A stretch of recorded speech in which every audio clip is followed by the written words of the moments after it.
meeting of Dundee City Council's Scrutiny Committee, which is being held remotely in terms of Section 43 of the Local Governance in Scotland Act 2003. All members in attendance are able to fully participate in the meeting, which is being recorded. Should any member need to leave the meeting for any reason, can they please use the chat to advise of this? If a member loses their connection, they should make every effort to rejoin the meeting, but if this is not possible, the Committee Services Officer will note their absence for the remainder of the meeting. If you have to leave the meeting due to a declaration of interest, you must remain out of the meeting until invited back in. Would all members please mute their microphones when not speaking to avoid background noise and turn off any smart speakers. Please start the meeting with your camera on. Your face will appear on the screen when you are speaking. If your connection is poor, you may wish to turn off your camera and see if this improves matters. If this doesn't help, you may wish to quickly leave the meeting and rejoin. If you wish to raise a point of order, ask a question, speak on any item, or move a motion or amendment, please use the chat when the relevant item is called. The Chair will then invite you to speak. Would members of the press and public please not post messages in the chat? Where items are for noting, or where there has been no disagreement expressed, the Chair will call for any member who has a contrary view to indicate this through the chat, otherwise the item will be agreed. Please would members not use the chat for any other purposes, as those joining the meeting by telephone cannot see the chat and therefore will not be able to follow the debate. Although we are operating in a different way, this is still a formal meeting of the committee, and the required standards of behaviour and discussion are the same as in a face-to-face meeting. Standing orders will apply to the proceedings, and the terms of the Councillors' Code of Conduct will also apply in the normal way. Does any member have any queries regarding this procedure? There are no queries, Chair, so I'll now ask the Committee Services Officer to take a roll call for the minute. Thank you. Thank you very much. As Bailey McPherson had indicated, we've got apologies from Bailey Keenan, and I understand that Councillor Cruikshank is attending in his place. Is Councillor Cruikshank present? He's been having problems trying to get a signal. Okay, thank you very much. We'll note them as absent at this moment in time. Bailey Wright? Present. Bailey McPherson? I'm present. I should say Georgia is actually on the list of people in the meeting, but obviously there are some technical difficulties, but she is here. Yeah. Bailey Scott? Yeah. Mark Bailey Scott is absent at this moment in time. Bailey Soares? I'm here. All right, thank you very much, Bailey Scott, for confirming that. Bailey Soares? Yes, I'm here. Thank you. Councillor Cardell? Present.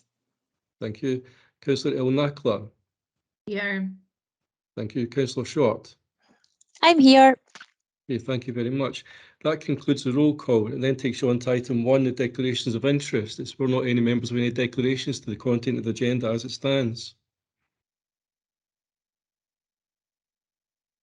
And there being no declarations from what I can see, it takes you on to item 2, which is Olympia Refurbishment Programme, review of the design and construction of Olympia. This was submitted to the meeting of the Recess Subcommittee of 6th of July. Thank you, Mr. Waddle. Could I maybe make the suggestion, feel free to say otherwise, but could I maybe make the suggestion that we maybe take items 2 and 3 together, because they're very much linked and it would be the same officers that would be introducing them, I presume. Perhaps Robin, you'll maybe let us know. Obviously, this has already been to the Recess Subcommittee, and I'm very conscious that we've discussed at length the Olympia issues in the past. But I would be very grateful if Mr. Presswood would perhaps introduce items 2 and 3, and then we'll open up to questions. Thank you.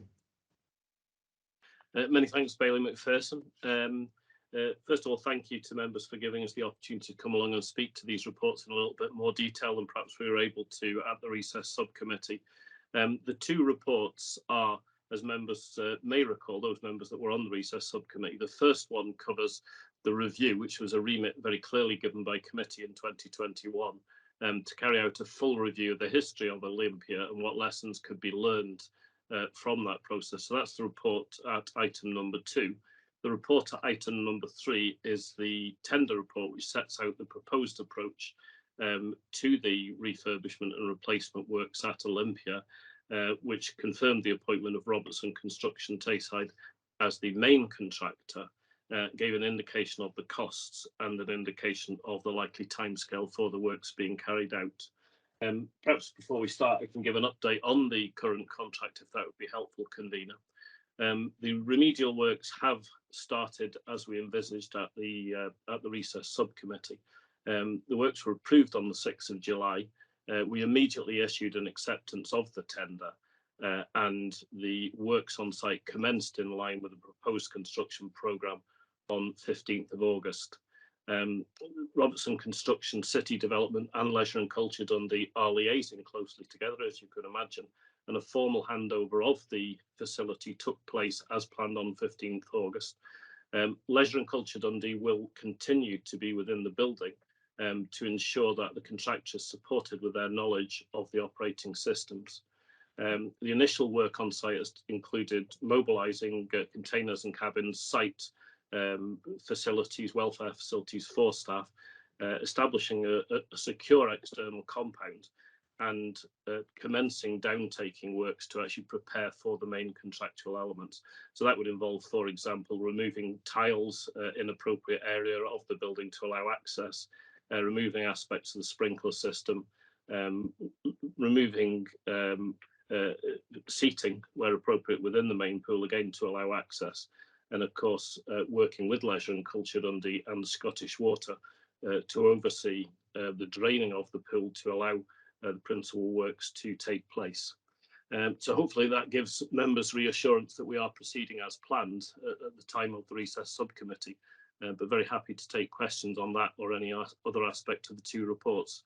I should say that I'm joined by Gary Brady again, the city engineer, who's previously provided advice on materials and structural matters, and Rob Pedersen as the chief architect for the council, who can supply more information about aspects of the design and the construction. Okay, thanks very much for that, Robin, and I'll open up to questions. Could I, and please just type in the message chat if you do have any. Robin, could I perhaps ask, that was a very useful update on progress to date. Could I ask just a couple of things? One is really about how confident you are about the reopening date and what that is, what that currently sits at.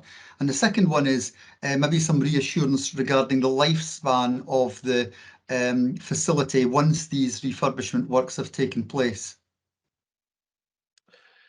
Many thanks. In terms of the timescale, we previously advised a 60-week timescale from start on site, and at the present time we do not envisage any slippage on that timescale. There is obviously regular meetings between the contractor, the client and Leisure and Culture Dundee, and there will be dialogue about any aspects of the works which could potentially jeopardise that programme. But at the moment, we envisage that the programme will be adhered to. In terms of the longevity of the works, it's always there's always the potential for famous last words, but we do envisage that this will be a long-term programme of component replacement and maintenance. I can't put a specific figure on that, but I would advise that we have taken the opportunity to replace components which are not at the end of their natural working life and which are not exhibiting any signs of failure, because we would normally replace them under a cyclical maintenance programme. So we are taking every measure to try and ensure that there will not be a large-scale long-term closure again like this. And after that, we plan to have further dialogue with Leisure and Culture Dundee about the appropriateness of periodic closure periods. I think I've advised previously that we did not design the facility with a requirement for an annual closure as there was at the old Olympia, but we do believe, after dialogue with Leisure and Culture Dundee, that it would be appropriate periodically to close the facility to do aspects of the cyclical maintenance as required. That's very helpful indeed, Robin, and I think the whole concept of an annual maintenance closure makes a whole load of sense given the history of this Olympia as opposed to the previous one. Can I just ask, there are no questions in the chat. Can I work on the basis that there are no questions I think I will. And on that basis, with thanks, Robin, we'll move on, Willie, if that's okay. Thank you. Thank you very much, Convener. With items 2 and 3 concluded, item 4 then before his internal audits report. And David Vernon's here to speak to the item. Thanks indeed, and we'll just pass across to David. We'll perhaps take questions at the end of each particular report, if that's okay, David. So over to you, thanks. Okay, that's great. Thank you very much, Bailey McPherson. So this is our standard internal audit reports, report that we put to each Scrutiny Committee. Today there are 3 reports considered within this report. So the first one is on interment fees. The scope and objectives of this was an end-to-end review of the Council's interment fees process operated within neighbourhood services and corporate services, including how it interfaces with Civica financials. So our conclusion on this one was that there were significant weaknesses in the system which must be addressed. And you'll see from the conclusion there are quite a lot of areas that are highlighted. So that was 2 critical and 4 significant recommendations that are made within that. The first 2 areas are what we class as the 2 critical areas. So the user access will be identified from the audit. There was insufficient monitoring of user access, and 7 accounts were identified for users who either left the council, who now work in another service and are no longer require access. And we made a recommendation that formal periodic review of existing users should be implemented to ensure user access remains appropriate. In relation to the private sales, this is in relation to private sales which are direct to customers, which are not via a funeral director. So we identified there were some issues in relation to the invoicing process, and there's no formal recording of sales until after the payment has been received from the customer. So we've made a number of recommendations around this, basically making sure that the processes are improved, and which will mitigate any risks that are arising. The council is looking to implement the use of Pay 360 and FirmStep, which would mitigate these risks. And we've also got some, we've made some information that to help improve matters, including things like generating reports from a burials database, monthly reconciliations, and ensuring that the customers are invoiced prior to any payments being received. Thanks very much for that, David. We have a question from Bailey Scott. Derek. I have a question, Convener, and a comment. My first question is in regards to the users who've left the council and need to be deleted from the user access. Does the council not have a leavers checklist that line managers would need to go through to make sure that all their accesses to different accounts are deleted once they leave service? And the point I want to make as well is, can we make sure that the recommendations in this report are dealt with timely? Because during a bereavement, it's a really difficult and emotional time for people. And I would hate to think that burial schedules were being impacted, and it talked in there about proceeding without delay or difficulty because of having to ensure that sufficient ground staff and so on are there.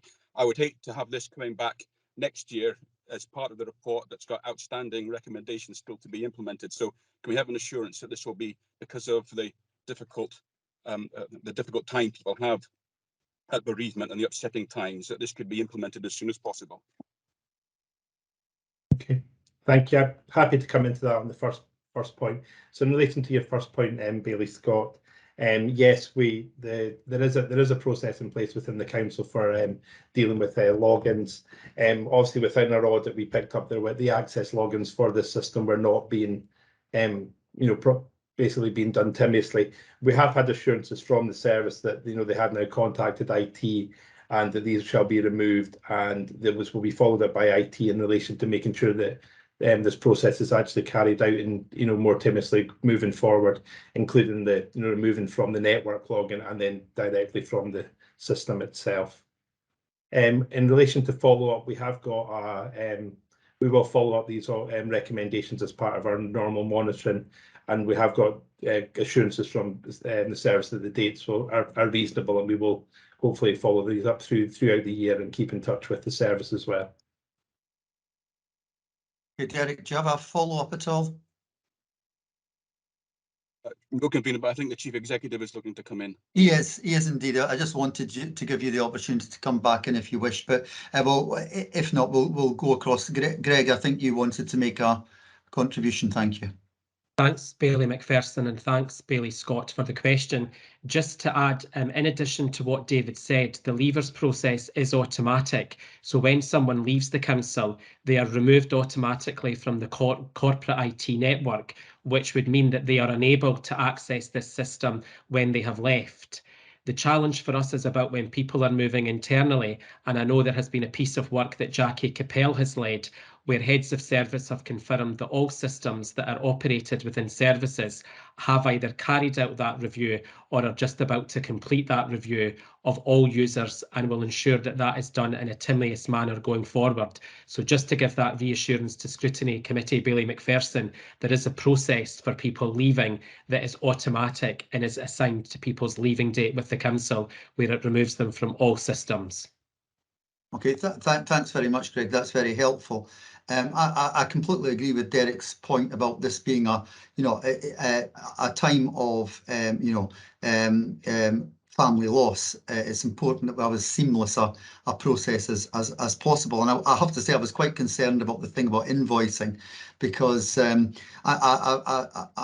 sure we'll get assurance that all invoices finally went out, but receiving it 6 months after the loss of a loved one, in itself, I think, could be upsetting for the family, and leaving aside the fact that estates have to be, obviously come to a conclusion and so on. And I think the upfront payment going forward makes a lot of sense. I was just going to ask one thing though, and it was under the heading of family history. And I'll be honest and say, and perhaps officers could quantify the loss, but I suspect it's not great in monetary terms, but I'm just quite slightly astonished it could have happened that the family history service that was being provided by the interment team wasn't being charged for, despite the fact it's on the review of charges and has a charge attached to it. Now, I'm sure that's been resolved, but I was wondering if officers could maybe just give us an explanation as to how that could happen, and quantify what loss there was. I suspect not substantial, but nonetheless it'd be useful to get that assurance.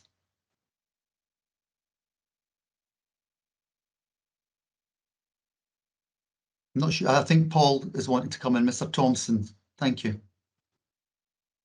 Thank you, Bailey McPherson, for the question. I can certainly help quantify the overall level of income. It's treated separately on the ledger. So for the last financial year where we were charging for that activity, it was only £400 that was received in terms of income. Yeah, that's helpful. My substantive point, in a way, is that I would like the assurance that where we've got something as a charge, and that's been agreed at the budget, the revenue budget, we're actually charging for it. It's perhaps less the quantity, which I sort of grasped would be relatively immaterial. It's the principle of it, really. And I know Elaine's wanting to come in, but thanks for that response, Paul. Yeah, thank you, Bailey McPherson. Just to reassure you that we're investigating this and making sure that there is no continuation of that going forward. I know Tony's team have already looked into this. Okay, that's much appreciated, Elaine. Thank you. With no other questions on that particular report, David, would you maybe like to move on to the next one? Thank you. Thank you very much, Bailey McPherson. So the second report that we're considering today is in relation to the school's IT network, and this is within corporate services and children and families. You'll see from the introduction, this does cover a number of different licenses for the IT network. So basically in the region of 24,000 licenses between staff and the licenses for pupils at primary and secondary schools. The review of the objectives of the review were to review the information security and access controls on devices used on the school network, and we didn't actually look at the technical application controls within the school's IT network. So there were two routine recommendations, and the principal conclusion drawn from this is that there's basically a sound system of control, and there were some areas where it is viewed improvements can be made. And that's basically then covered within the conclusion under the acceptable use policy comments, and then the comment on timely access to the IT network. Just like to sort of say, under the timely access to the network, there is a risk, obviously, of logins being shared, but we didn't find any actually evidence of that as part of our work. But there is obviously a risk that happens if there isn't any timely setup of users. But again, I'm happy to take any questions on this one. Okay, thanks for that, David. There are no questions in the chat at the moment, so could I perhaps kick this off by just really asking, I was actually going to ask, had anybody actually, was there any evidence of people using other people's logins? And it's reassuring that's not the case. And I do appreciate this is a big system with many thousands of users. But what I was really wondering was there any particular reason why users weren't being granted access to Mayorslay, or presumably on appointment? And I assume that has been resolved. Yeah, sorry. Sorry, it's okay. No, yeah, we've had assurances from the service that obviously the protocol that they're going to put in place will reduce the length of time that actually takes to set users up. Basically, the information we got from management is that it can take longer depending on the completeness of the request. So sometimes they have to go back and chase the request in terms of making sure that the right information has been received. My understanding is that once all information has been received, it can take up to 3 days, which it's normally is set up enough time for people to be set up to be on the network, but it needs to make sure that all the information is there, and that's what the recommendation is looking at, basically making sure that all mandatory information is received and the protocol for granting access to the network. Okay, that's very helpful indeed, David. Thank you. There seem to be no other questions on that, so can we maybe just move on to the last of these, please? Okay, thank you. So the third and final report today is a follow-up review of Brexit. So this was an audit that we did within the 2021 audit plan. So obviously within 22-23 we followed up the actions within relation to that. So the introduction provides the summary of the actions that were actually made at that time. So the scope and objectives was to look at the 6 audit recommendations that were made, 3 significant and 3 routine. We're obviously pleased to say for this actually audit that all 6 recommendations have been fully implemented and there's no outstanding control weaknesses identified. Okay, thanks for that, David. Are there any questions that aren't in the charts at the minute? I don't have any either. So with that, I think that item, can I ask is that approved by everybody? Thank you. I'll work on that basis. Thank you very much indeed. And we'll move on, Willie, if that's okay. Yeah, thank you very much, Billy McPherson. Item 5 then before the Dundee Integration Joint Board Internal Audit Report. Okay, can I just ask who's going to speak to that? Yeah, that'll be myself again, Billy McPherson. Thanks. Thank you. So this report is brought to you today as part of the protocol that we have with the arrangements with the IJBs in terms of we bring reports to the Scrutiny Committee that have already gone to the Performance and Audit Committee, and in the same way they will take summaries of our reports to the PAC and also to the NHS Tayside's audit committees as well. So this report is basically foreign information only, and it was an audit that was carried out by our colleagues at FTF, which is the internal auditors of the Dundee Health and Social Care Partnership and the NHS Tayside in relation to Category 1 responders. So this basically report was taken to the IJB on the 20th of July 2022. So to say, it does follow the protocol in terms of sharing information. The full report is provided at the back of the report in terms of page 27 onwards. I wasn't intended to go through it fully, but just to highlight basically in section 2, which is on page 35 onwards, there are four actions for the report, which are all classed as significant. Management responses have been received from the Dundee Health and Social Care Partnership managers, and completion dates will have been agreed. And again, as part of their governance plan that they take forward to the Performance and Audit Committee, they will follow up these actions in due course. Okay, thanks very much for that, David. There appear to be no questions on that. So with that, is that agreed? Thank you. And we'll maybe just move on to item 6, please. Yeah, item 6 before you, Billy McPherson, Dundee Integration Joint Board Internal Audit Plan. And again, David Verma will speak to that item. Okay, thank you. So this is, again, the internal audit plan for Dundee Integration Joint Board, again, as part of the sharing mechanism as we do bring this report to you. This basically highlights what the audit work that will be carried out between NHS Tayside internal auditors and Dundee City Council internal auditors over the next year. So paragraph 4.3 highlights that summarises that, and also again talks about the joint. We do have a joint internal audit protocol, which brings the outputs to yourselves and then also back to them as well.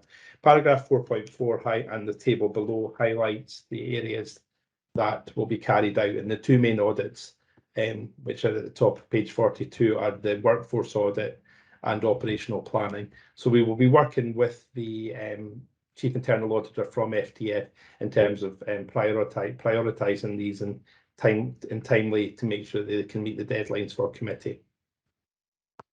Okay, thanks very much for that as well, David. There appear to be no questions on this particular item, so again, can that be agreed? Thank you.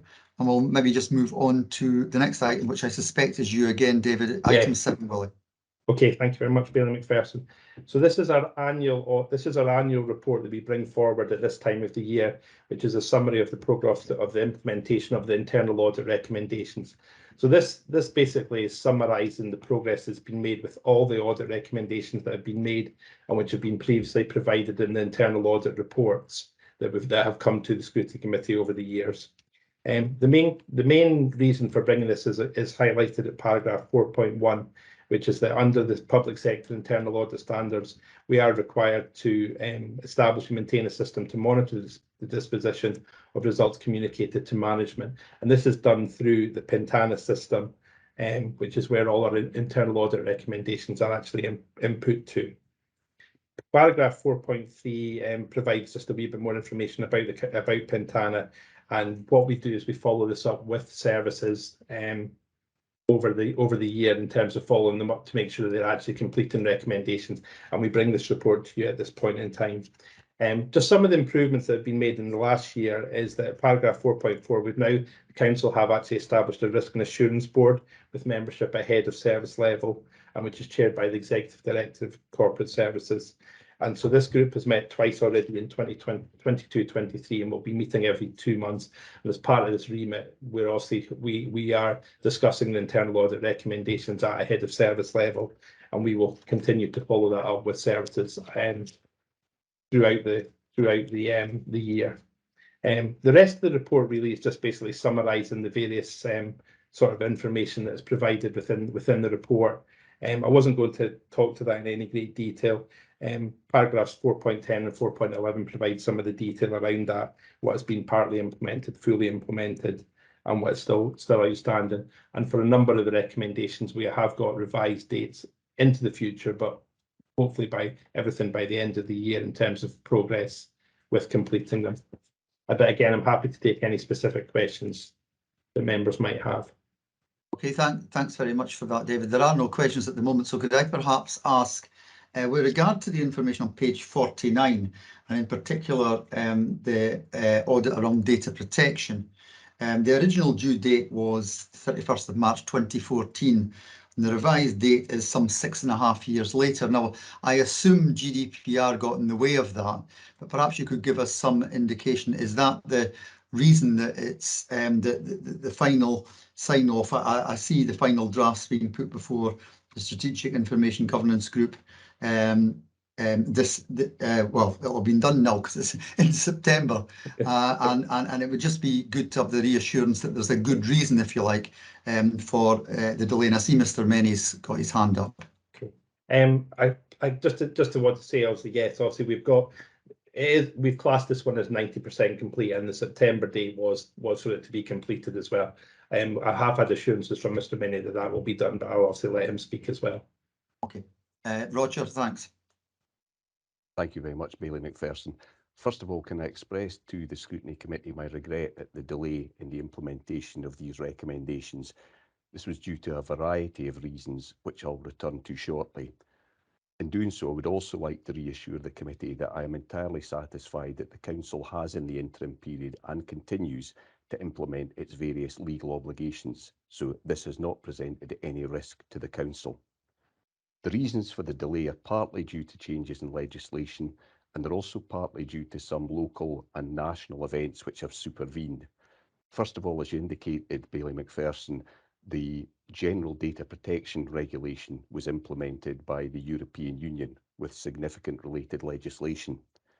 That was then followed by Brexit, as a result of which the United Kingdom implemented a new UK Data Protection Act. That was then followed, of course, by COVID-19, which required the Council to reflect on its work priorities during the response and the recovery phase. That itself was then followed on by new work styles being implemented as a result of COVID-19.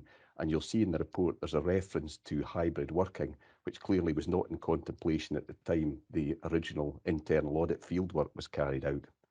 And that itself was followed by new data protection and records management structures being implemented within the Council. Each of these have required officers to reflect on and react to changing circumstances. So if I can use what is perhaps a slightly cliched phrase, this has been the epitome of a moving target.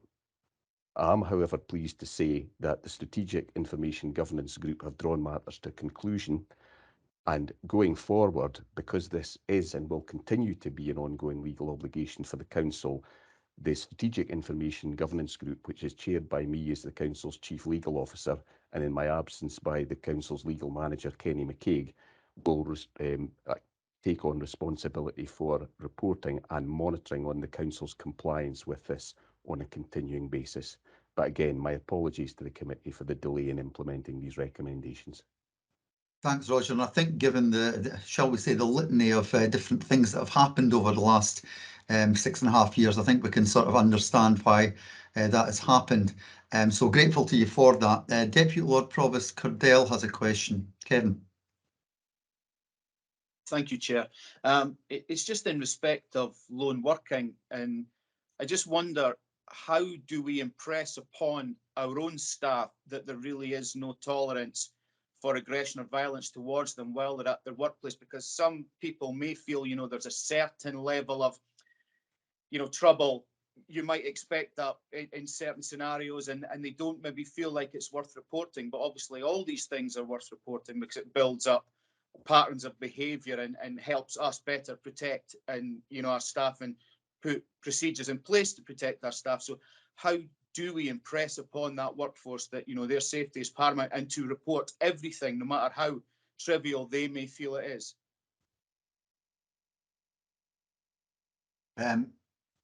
Is the Chief Executive going to come in on this? Yeah, thanks, Greg.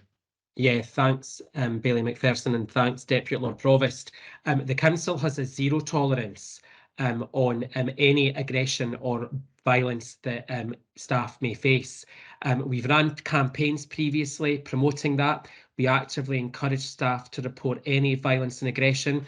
There are systems in place where we record that information, which, if appropriate, can be shared, for example, if people are visiting tenants' houses. Depending on the level of risk, we also have databases which are controlled corporately and also by service. So it's a multifaceted approach that we use. But just to give committee reassurance, we'll certainly go back and look at whether or not we need to reinvigorate the policy and highlight that again to all staff. But the position that we take as a leadership team, which is encouraged, is that we have a zero tolerance.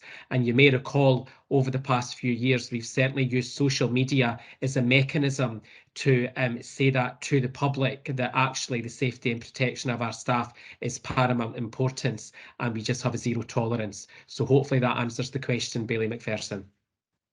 Okay, thanks. Kevin, do you have any follow-up? No, just to thank the Chief Executive for that answer.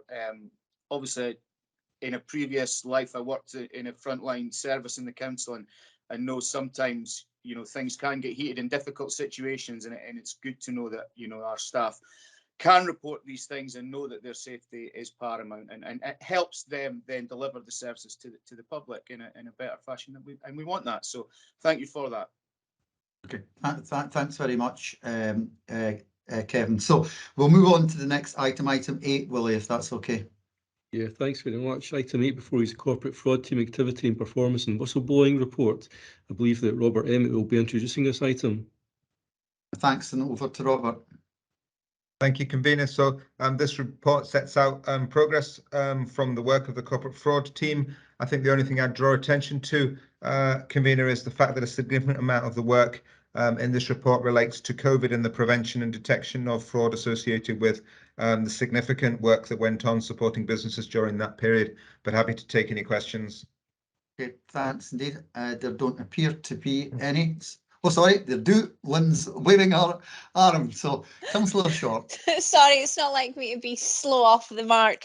It was really just a question with regards to that. I seem to remember that there was an opportunity to go half-ace for any money that was found with regards to that that situation during COVID. Did that actually happen, Robert? So, convener, if I may. Absolutely, go for it. Yeah, the agreement, as I recollect it, was half of money that was recovered could be kept.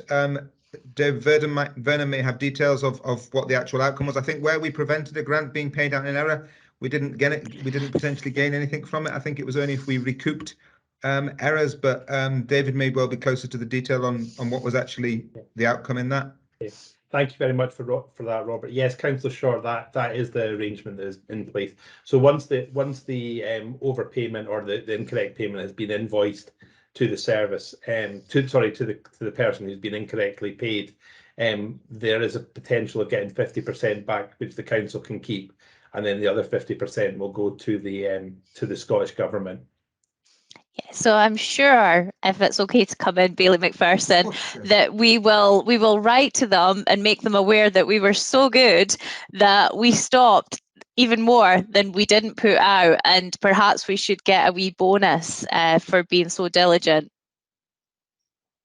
You can always ask one, can't you? Well, God loves a trier, as we know. Absolutely. Well, grateful for that. There don't appear to be any other questions on this item. Can we maybe on that basis then agree that item and move on to item 9? Yeah, thanks very much. To item 9 then, before we use the National Fraud Initiative. And again, I believe that Robert Emmett is going to speak to this item. Thanks, Robert. Thank you, Convener. So this is again more good work by the corporate fraud team. The National Fraud Initiative is a national, I think it's biennial exercise looking at matching of data, and it reports that £92,000 of overpayments have either been recovered or are being recovered, and there are also projections as to, in theory, what fraud that prevented in total had those not been identified. So again, good report in terms of the work that's been done. Yeah, thanks for that, Robert. And I agree about the proactivity of the team. Could I perhaps ask a question regarding the information on page 61? And it's really around there are some very specific areas of fraud or error. For example, blue badge, housing tenancy, and so on. There are some that are just lumped in as department headings. Children's and families, city development, corporate services, neighbourhood services. Could you just give some indication as to what sort of areas these actually are? I appreciate there will be ones that are different than the others, but for example, of the 8 within children's and families, what sort of things actually are these? Thanks, Convener. David can probably come in best on that. Yeah. Okay. Thanks. Thank you for that, Bailey McPherson. Yeah, and I'd just like to say I've also got Shona Duncan, who's my corporate fraud supervisor on the call, and who potentially could answer any questions as well. So in relation to it can be a number of various different things. Sorry, I'm looking at the wrong page. I'm looking at whistleblowing. Sorry, we're looking at page 61. Yes. Yeah. Sorry. So the children and families. So it could basically be, any particular things. Potentially might be sort of an overpayment of salary, maybe that's been made incorrectly. But it's obviously specifically within that particular service. We're obviously trying not to highlight the individual, issues that maybe come up within it. It can be a variety of different fraud or potential fraud allegations that are received. Right. Thanks for that, David. I don't know if Shona wants to add to that at all. I'll take that as a no. Yeah. Hi, Shona. Hi. Good afternoon. Hi. Good afternoon, Bailey McPherson. Yeah, a wide variety of things there that we would deal with within the service. It could be anything from an overpayment of salary. Perhaps there's been an overlap. There was certainly an overlap of one between two councils, but it was another local authority. It got the wrong start date for the person into their system, so it wasn't really a fraud. Other things could be various different allegations, maybe about somebody working when they were not meant to be working, as in maybe having COVID or maybe being on the isolation. But you know, there's various allegations that were there, a wide variety there.